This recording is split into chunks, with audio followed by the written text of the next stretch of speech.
तो आदमी क्या है, ये एक ऐसा प्राणी है, माने आदमी समझे, पूरी जो कॉन्शियसनेस है ये है कि ये सुखी होना चाहता है। इसका जो मूल उद्देश्य है वो है सुखी होना।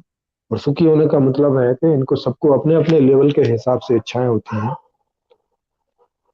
और उस उन इच्छाओं की पूर्ति अगर होती रहती है तो ये सुखी रहता है। इतना सा इसका स्वभाव है बस।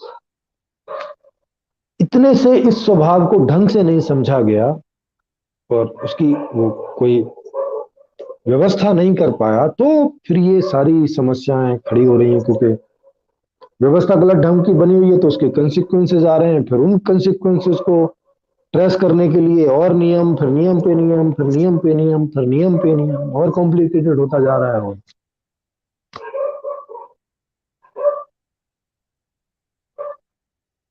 जैसे पति पत्नी के बीच में नहीं बनती है तो फिर तलाक होता है, माने डिवोर्स होता है। फिर फिर सारा धन जो है पति के नाम रहता है, तो इस बात के लिए खिंचाई होती है कि भैया जब अलग हो रही है पत्नी तो इसको भी आधा चाहिए, तो इसको आधा दो। समझ रहे हैं? अगर सबकी अलग अलग व्यवस्था हो तो फिर एक दूसरे के साथ रहना और जब इच्छा करे अलग हो जाना में कोई दिक्कत नहीं हो, है कि नहीं? नहीं तो आदमी के पास सारी सुख, सारी जो धन संपत्ति है उसको उसका मालिक बना रखा है, और जब पति पत्नी अलग हो तो भैया वो उसके लिए फाइट करे, उसके लिए कोर्ट जाए, कचहरी जाए, लड़े, तब जाके उसको मिले। उसको ये ऐसे ही क्यों नहीं मिलता है जैसे आदमी को मिला हुआ है? किन्नर है, उनको तो जॉब भी नहीं है, कुछ भी नहीं। जॉब तो आदमियों को नहीं है तो किन्नर को कहां से होगी?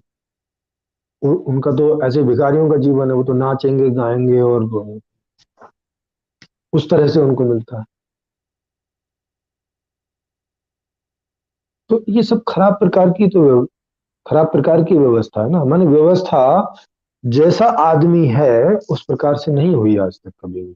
किसी ने नहीं की, ना बुद्ध ने की, ना ओशो ने की, ना कबीर ने की, ना मोहम्मद ने की, ना जीसस ने की, किसी ने भी नहीं। पीछे का जितना भी इतिहास हमारे पास है, प्रयास किया उन लोगों ने, लेकिन परिणाम हमारे सामने है। अब आप बोलेंगे नहीं नहीं व्यवस्था तो बहुत बढ़िया है, कुरान की, बाइबल की, वेदों की, मगर लोग ही नहीं मानते। यही तो मैं कह रहा हूं कि लोग क्यों नहीं मानते, क्योंकि उनके हिसाब की नहीं है ना व्यवस्था।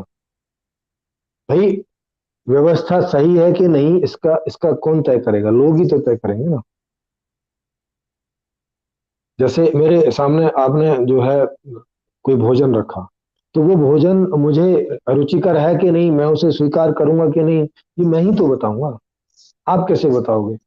मतलब आपने कुछ भी बना के रख दिया, आलू या कुछ भी बना के रख दिया, मुझसे पूछा नहीं कि मुझे क्या चाहिए, और कुछ भी बना के रख दिया आपने, और फिर बोला कि ये देखो, खाओ पियो, मैंने आपकी व्यवस्था कर दी।